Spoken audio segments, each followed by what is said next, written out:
আমরা কোরবানি দেই, পশুর সাথে একটু আচরণটা কেমন হবে, এই আচরণগুলো আমাদেরকে জানতে হবে। রাসূল সাল্লাল্লাহু আলাইহি সাল্লাম কুরবানির ব্যাপারে বলেছেন ঈদগাহে যাওয়ার আগে কুরবানি দেওয়া যাবে না। দ্বিতীয়ত, রাসূল সাল্লাল্লাহু আলাইহি সাল্লাম কুরবানি নিজ হাতে দিতেন। সুতরাং আমাদের একটা চেষ্টা থাকা দরকার, আমাদেরও একটা চাহিদা থাকা দরকার যে আমার কুরবানিটা আমি দেব। আপনি কুরবানি দেওয়ার সময় কুরবানির পশু যেন কোনো ব্যথিত কোনো কারণে কুরবানির পশু যেন ব্যথা না পায়, কষ্ট না হয়, এ প্রচেষ্টা করতে হবে। রাসূল সাল্লাল্লাহু আলাইহি সাল্লাম এই ব্যাপারে বলেছেন যে তোমরা তোমাদের কুরবানির পশুর সাথে ভালো ব্যবহার করো। কি ভালো ব্যবহার? রাসূল সাল্লাল্লাহু আলাইহি সাল্লাম আমাদেরকে বলেছেন যে তাকে জবাইয়ের ক্ষেত্রে তোমরা ছুরি ধার করো, ছুরিটাকে শান দিয়ে ভালো রাখো, তবে গরুর কাছে নয়, পশুর কাছে নয়। পশু যখন জবাই করবে আরেক দিকে শান দে, আপনাদের না, একদিকে পশু দ্বারা করো না, আরেক দিকে শান দে। রাসূল বলেছেন না, এটা করো না, তোমরা বরঞ্চ আগে থেকে কুরবানি দেওয়ার জন্য এটাকে শান দিয়ে রাখো। রাসূল সাল্লাল্লাহু আলাইহি ওয়াসাল্লাম নুদিফা ইহদাদু শারফাতিহি কাবলাল ইদাহা, কুরবানি দেওয়ার আগে তুমি তোমার ছুরিকে কি করো? ধার দিয়ে রাখো। রাসূল সাল্লাল্লাহু আলাইহি সাল্লাম কুরবানির ব্যাপারে বলেছেন যে ওয়াইজা যাবাহুম ফাআহসিনুজ যাবহা, যখন পশু জবাই করো তার সাথে তুমি ভালো ব্যবহার করো, ব্যথা দিও না, বেশি কষ্ট দিও না। তাকে ফেলে ক্যাবলামুখী করে, তুমি ক্যাবলামুখী হয়ে তুমি হাতে ছুরি নিবা, জবাই করবা। জবাইয়ের ক্ষেত্রে তোমরা কিছু নিয়ম নীতি মেনে সেটাকে অগ্রসর হবা, নিয়ম নীতি মেনে অগ্রসর হবা। প্রথম কথা হলো, যারা ধরবে সবাই, শুধু যে জবাই করবে সে নয়, যারা ধরবে সবাই যেন তাকবীর পড়ে, বিসমিল্লাহ আল্লাহু আকবার, বিসমিল্লাহির রহমানির রহিম না, কিন্তু বিসমিল্লাহ আল্লাহু আকবার, সবাই যেন এটাকে এইভাবে পড়ে এবং পরে যেন জবাই করে।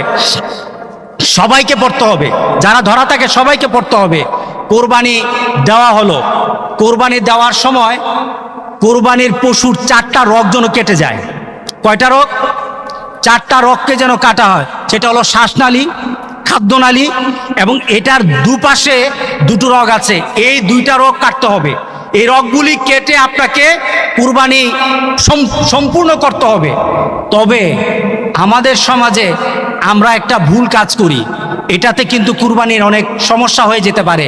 কুরবানির রগগুলি কেটে দিয়ে কুরবানির পশুকে জবাই করতে হবে, আর আমরা করি কি, ছুরি দিয়ে আবার একটা গুতা দেন কিনা, এটা গুতা দেন না, এটার ঘাটটার মধ্যে একটা গুতা দেন, এটা ঘাড়ের মধ্যে। আপনাকে ঘাড় কাটতে তো বলা হয় নাই, আপনাকে কণ্ঠনালী কাটা হয়ে গেছে, শেষ।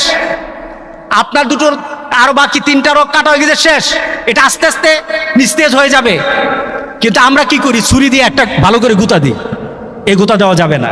কারণটা কি? আপনি যখন এই গুতা দিলেন, এই ছুরির আঘাতটা তার নার্ভে পড়তে পারে, নার্ভে পড়ার কারণে সে স্ট্রোক করতে পারে। তখন জবাইয়ের কারণে মরবে না, স্ট্রোকের কারণে মরবে। এটা সায়েন্টিফিক। আপনি জবাই করে দিয়েছেন, রাসূল সাল্লাল্লাহু আলাইহি ওয়াসাল্লাম যতটুকু করেছে ততটুকু ছেড়ে দিয়ে আপনি ছুরি দিয়ে গুতা দেন কেন? ছুরি দিয়ে গুতা দেওয়া যাবে না। কথা ঠিক আছে? আমরা দেই কিনা?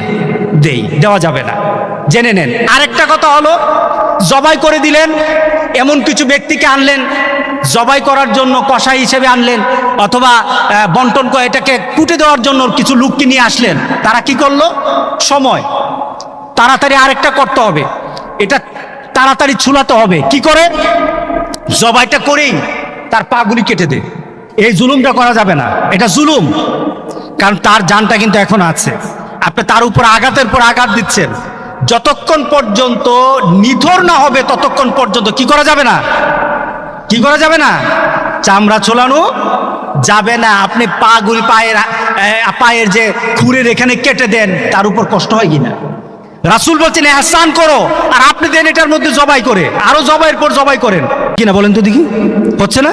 করা যাবে না, করা যাবে না। এরপরে দোয়া করবেন। কার নাম দিয়ে করেছেন, কাদের জন্য, কাদের পক্ষ থেকে করেছেন, এটা বলতে হবে, এটা বলবেন। এটাও সুন্নাহ, রাসূল সাল্লাল্লাহু আলাইহি সাল্লাম করেছেন। রাসূল সাল্লাল্লাহু আলাইহি সাল্লাম কোরবানি করতে গিয়ে বলেছেন, এটা আমার তরফ থেকে, আমার পরিবারের পক্ষ থেকে, আমার উম্মতের পক্ষ থেকে। তো রাসূল সাল্লাল্লাহু আলাইহি সাল্লাম যখন এইভাবে বললেন, সুতরাং আমরাও ওইভাবে আমরা যখন কোরবানি দেব আমার পক্ষ থেকে আল্লাহুম্মা তাকাব্বাল মিন্নি, আল্লাহ এটা আমার পক্ষ থেকে, যদি আমি দিয়ে থাকি একা আমার পক্ষ থেকে, অথবা যদি আমরা শরীকে দিয়ে থাকি তাহলে শরীকের নামগুলি বলবেন, শুধু নামগুলি বলে দিবেন। এরপর যদি আপনি মনে করেন না আপনার পরিবারের জন্য, তাহলে আপনি এতটুকু আল্লাহুম্মা তাকাব্বাল মিন্নি ওয়া মিন আহলি বাইতি, আমার পরিবারের জন্য। আরবিতে না পারেন বাংলাতে বলেন, কবুল করবে কে? ইনশাআল্লাহ। এইভাবে জবাইটাকে পূর্ণতা আনতে হবে। অনেক সময় দোয়ার পরে আমরা বিন্নাস সালাতি ওয়া নুসুকি পড়া যায়, এটার ব্যাপারে এমন কোনো কঠিনত্ব নাই বা পড়তে হবে এমন কোনো মজবুতিও নাই, কিন্তু আমরা যদি পড়ি, দোয়া করে যদি আল্লাহর কাছে বলি, মাবুদ ইব্রাহিম আলাইহিস সালামের কোরবানির মতো আমাদের কোরবানি কবুল করে নাও, নিজের চাহিদা পেশ করলেন, ইনশাআল্লাহ আল্লাহ সুবহানাহু ওয়া তাআলা আমাদেরকে মর্যাদা দান করবেন। আল্লাহ আমাদের সবাইকে কবুল করুক, আমিন বলি। এরপরে আপনার কুরবানির দেওয়ার পরে আপনার বন্টন, প্রথম কথা হলো শরীক যারা আছে শরীকের বন্টন যেন স্বাভাবিক থাকে। কথাগুলি শুনতেছেন কিনা? শরীকের বন্টন যেন স্বাভাবিক থাকে, সবার পরিমাণ যেন ঠিক থাকে। দ্বিতীয়ত, আপনার এই পশুকে গুস্ত বানানোর জন্য যারা কাজ করেছে তাদেরকে গুস্ত থেকে এটার জন্য উজরত দেওয়া যাবে না। যেমন একজন আসলো, গুস্ত ওটাকে বানিয়ে দিল, গরুটাকে বানিয়ে দিল, তাকে যখন কিছু দিলেন, সবাইকে যেমন দেন তার থেকে একটু বেশি দিয়ে দিলেন, তাকে হয় না?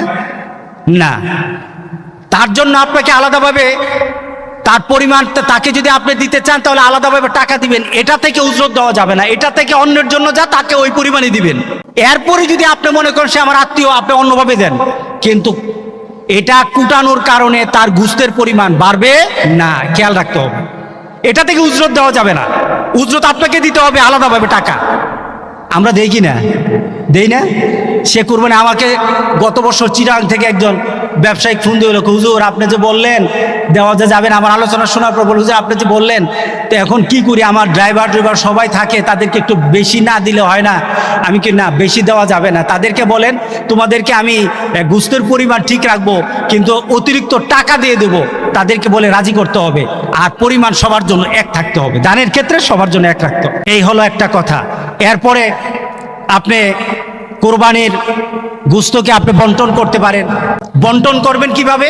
নিজের জন্য রাখেন, আত্মীয় স্বজনকে দেন, গরিব যারা আছে যারা কোরবানি দিতে পারে না তাদের মধ্যে বিলিয়ে দেন। তাদের মধ্যে কিভাবে বিলাবেন?